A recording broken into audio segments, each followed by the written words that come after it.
Olá, pessoal, tudo bem? Hoje eu vou compartilhar com vocês um tema chamado O Poder do Encontro com Cristo. Em outras palavras, o testemunho pessoal. Bom, você que está me assistindo, provavelmente você já teve um encontro com Jesus, você já foi encontrado por ele e é por isso que você está aqui, para aprender mais sobre como compartilhar ele com as pessoas. Só que dessa vez, né, a gente vai trabalhar esse tema de testemunho de uma forma um pouco desconstruída, né? Vamos entender que, na verdade, tudo aquilo que você precisa para compartilhar sobre Jesus, você já tem, porque você encontrou Jesus, você sabe o que ele fez na sua vida, o que ele operou na sua vida. E vamos pegar essa palavra, testemunhar. Se a gente for parar para pensar, uma testemunha, o que ela faz? Ela testifica de um acontecimento, de algo que ela presenciou e ela é a prova viva de que aquilo aconteceu. Quando você, por exemplo, assiste algum jornal, assiste algum documentário, você vê ali eles separando pessoas que viram o fato, que presenciaram o fato, e aí elas têm toda a autonomia para compartilhar sobre aquilo. Então você que está me assistindo, você tem tudo o que você precisa porque você sabe o que Jesus fez na sua vida. E não importa quanto tempo você tem de crente. Talvez você tenha se convertido ontem, talvez você tenha uma semana, um mês, um ano, uma década de conversão, mas isso não interessa porque você já foi encontrado por Jesus. Então você é a melhor pessoa para contar a sua história para outras pessoas. Vamos ver aqui alguns versículos que na Bíblia falam sobre essa questão de testemunhar. Lá em Atos, no capítulo 1, versículo 8, diz assim, Jesus diz, mas receberão poder quando o Espírito Santo descer sobre vocês e serão minhas testemunhas em Jerusalém, em toda a Judéia e Samaria, até os confins da terra. Jesus ele estava falando com pessoas que viram ele, que caminharam com ele e que poderiam falar sobre ele ao mundo, porque aqueles discípulos, aquelas pessoas caminharam com Jesus e ele estava falando, ó, vocês serão minhas testemunhas, porque vocês tocaram em mim, vocês me viram, vocês viram desde o início tudo aquilo que eu ensinei.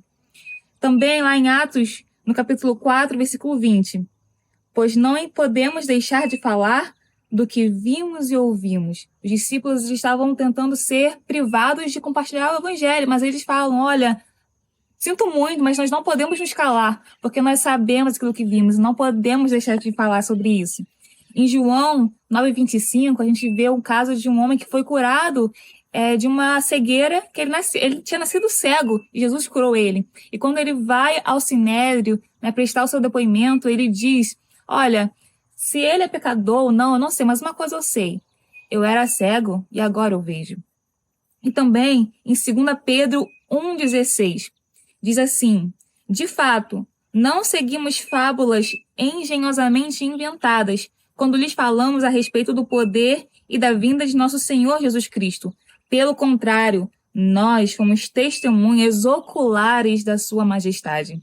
Então, você, quando compartilha o evangelho, aquilo que você viveu tem mais peso do que aquilo que você conhece como teoria. Talvez você tenha, às vezes, até feito já um curso de teologia, talvez você tenha se preparado, talvez você saiba a Bíblia toda, mas jamais algo vai ter tanto peso de veracidade quanto aquilo que você presenciou.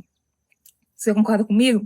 Então, quando a gente olha para a Bíblia, a gente vê as histórias de Jesus, nós vemos Jesus ele encontrando pessoas e essas pessoas tendo a sua vida totalmente transformada. Nós vemos o famoso caso da mulher samaritana, quando Jesus a encontra no poço e ele começa a conversar com ela naturalmente ali e ele, né, dá uma palavra que ela se espanta porque ele fala de coisas da vida dela que ninguém sabe ou que ele não teria como conhecer, né, por não conviver com ela. E aí aquela mulher, ela simplesmente decide compartilhar aquilo que ela viu e ouviu com todas as pessoas e as pessoas começam a ouvir o testemunho dela. E quando essas pessoas elas vão até Jesus para conhecer, poxa, quem é esse cara que ela tá falando tanto e tão bem? Eles concluem que Jesus é realmente aquele que ela disse que era. Ele era realmente o Messias. Então, as pessoas realmente ouviram aquilo que ela contou, como Jesus encontrou, como Jesus falou, tudo o que ela tinha vivido, e elas testificaram que realmente Jesus era o Filho de Deus.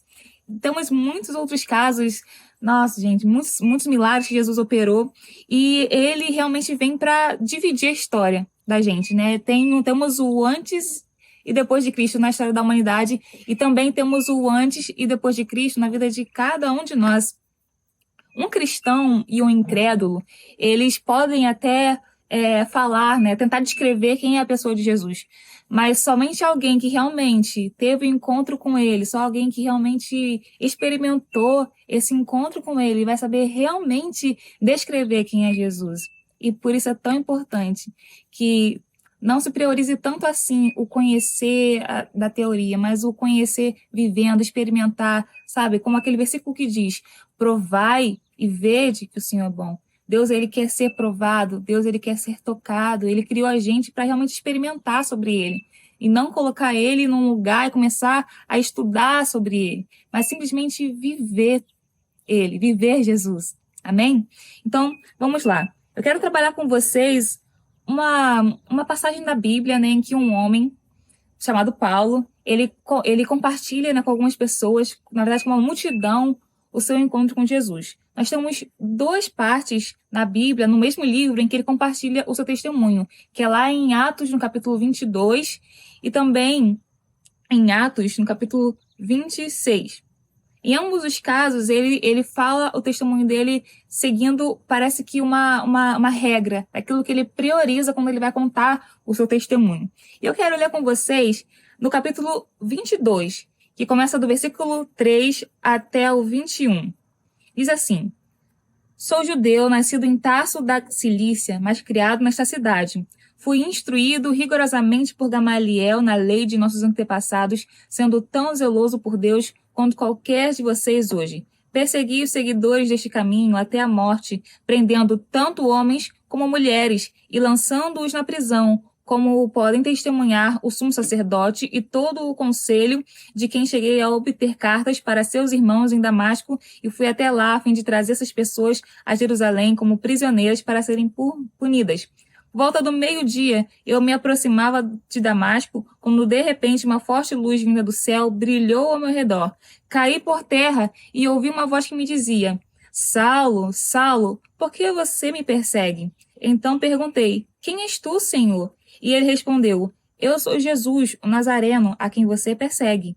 Os que me acompanharam viram a luz, mas não entenderam a voz daquele que falava comigo. Assim perguntei: Que devo fazer, Senhor? E disse o Senhor: Levante-se, entre em Damasco, onde lhe será dito o que deve fazer. Os que estavam comigo me levaram pela mão até Damasco, porque o resplendor da luz me deixava cego. Um homem chamado Ananias, piedoso segundo a lei, muito respeitado por todos os judeus que ali viviam, veio ver-me e, pondo-se junto a mim, disse: Irmão Saulo, recupere a visão. Naquele mesmo instante pude vê-lo. Então ele disse: O Deus dos nossos antepassados o escolheu para conhecer a sua vontade, ver o justo e ouvir as palavras de sua boca. Você será testemunha dele e a todos os homens daquilo que viu e ouviu. E agora, que está esperando? Levante-se, seja batizado e lave os seus pecados, invocando o nome dele. Quando voltei a Jerusalém, estando eu a orar no templo, caí em êxtase e vi o Senhor que me dizia: Depressa, saia de Jerusalém imediatamente, pois não aceitarão seu testemunho a meu respeito. Eu respondi: Senhor, estes homens sabem que eu ia de uma sinagoga a outra, a fim de prender e açoitar os que creem em ti. E quando foi derramado o sangue de tua testemunha Estevão, eu estava lá, dando minha aprovação e cuidando das roupas dos que o matavam. Então o Senhor me disse: Vá, eu enviarei para longe, para os gentios. Nesses versículos se resume o testemunho de Paulo. E você pode perceber que Paulo, ele não deu muita ênfase ao passado dele. Na verdade, ele deu mais ênfase a como aconteceu esse encontro com Jesus. E depois ele também enfatiza como aconteceu depois, o que se desenrolou depois desse encontro, mas nem tanto quanto o momento. E vamos olhar aqui. Ele separa os versículos apenas do 3 ao 5 para falar antes da conversão. Ele fala do versículo 6 ao 16, o momento da conversão, e do 17 ao 21, após a conversão. Você provavelmente já deve ter ouvido numa igreja, numa palestra, ou às vezes num vídeo, pessoas contarem seu testemunho de vida. E provavelmente você deve ter percebido que a maioria delas destacam mais o seu passado, mais tudo aquilo que elas fizeram de errado, e elas talvez deixam apenas para o final da história para contar o seu testemunho, de como realmente Jesus a encontrou. Só que, na verdade, o que vai realmente impactar as pessoas é como aconteceu o momento. Porque não importa o quão podre foi seu passado. As pessoas podem até se identificar com a sua vida quando você compartilha o seu testemunho. Mas o que elas mais querem entender é como aconteceu, como você realmente entendeu que Jesus te amava, como você realmente entendeu que você era um pecador, que você precisava se arrepender. Eu quero que você pense aí na sua história. Olhe para trás.